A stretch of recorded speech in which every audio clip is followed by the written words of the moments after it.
Ladies and gentlemen, I'm here today to show you a hammock that could work out quite well for a lot of you. I bought this hammock purely because I was interested in it. Its dimension seemed okay, so I went out and bought it. The G4free hammock, currently coming in at a knacker under 30 quid.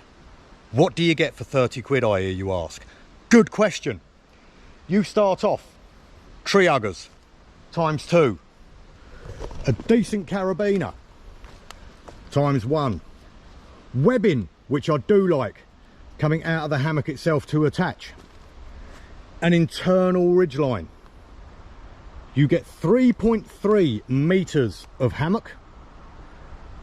You can peg her out with the bungees provided and a completely removable bug net. For 30 quid, you say? Yeah, for 30 quid. Now, there is a downside, as with anything. You do have in there 1.4 meters of width, which for anyone over my height, 5'9" and a fag butt, you may struggle just a little bit to get a diag lie. I've been in there, I've just attached my underquilt as well. I get a reasonable diag lie. Maybe just a little bit of lift. I haven't spent long enough in to find her out.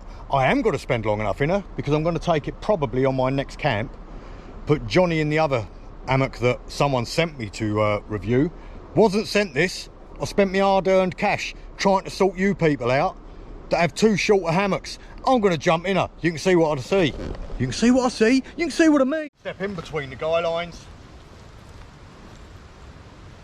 Got my DIY underquilt on her. Park my arse. Flip myself round, zip her up. Right, make sure that's up. Now I'm not sure what you can see, but that feels like a good diag lie. Relatively flat. My underquilt's covering me superbly.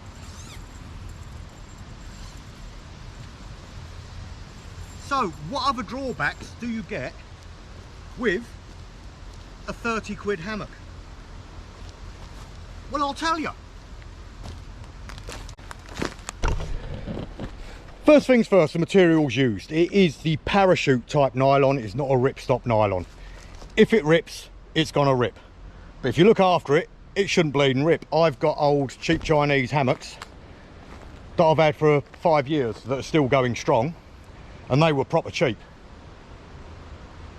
The Ridgeline, I would probably swap that Ridgeline out for an Amsteel adjustable Ridgeline. There's nothing wrong with that, apart from I think it might have a little bit of give in it, a little bit of stretch. Ridgeline organiser, cheap, cheerful, it does what it says on the tin. The fact that you can take that bug net clean off is spot on.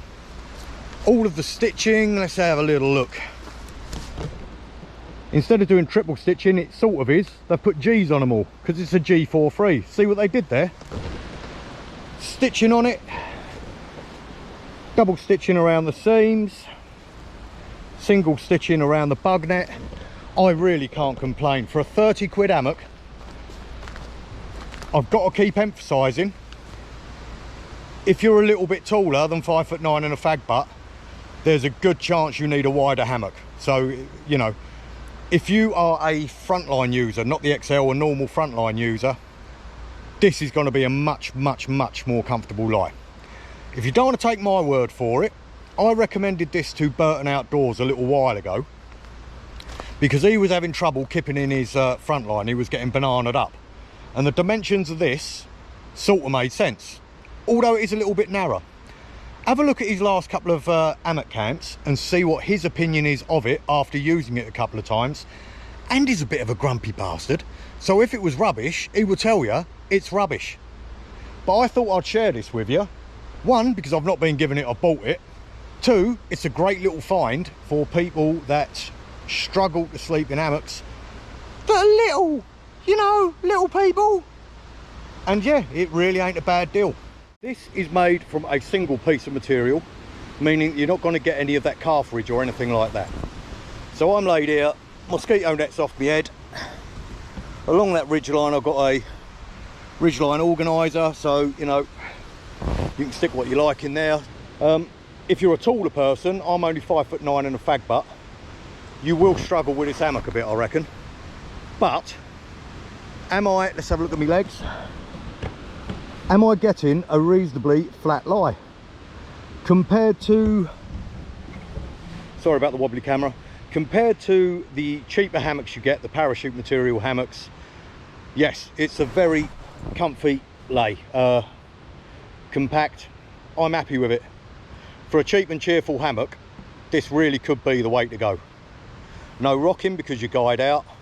The bug net looks a bit whitish, which is not the best. It looks well stitched.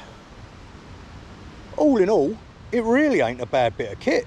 Just remember, the length and the width means a lot. A single piece of material at 3.3 meters and anything 1.6 and above, I'd say 1.8, you'll be golden. A structural ridgeline or an adjustable ridgeline at 83% of the hammock length, yeah, you're laughing. I haven't measured this, but I have the ability to change that out to a bit of am steel and make it adjustable.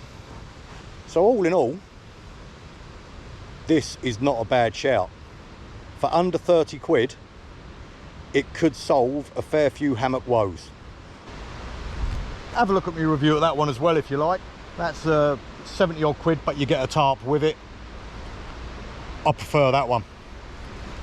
Really short, really cheap, really cheerful, really quick review there, but there ain't a lot to say. It's a bit of material hung in between the two trees, isn't it? But no, I'm impressed. Triple stitching where it matters, and I do like this. Compared to the other cheap hammocks you get, that is brilliant. Until next time, ta-da!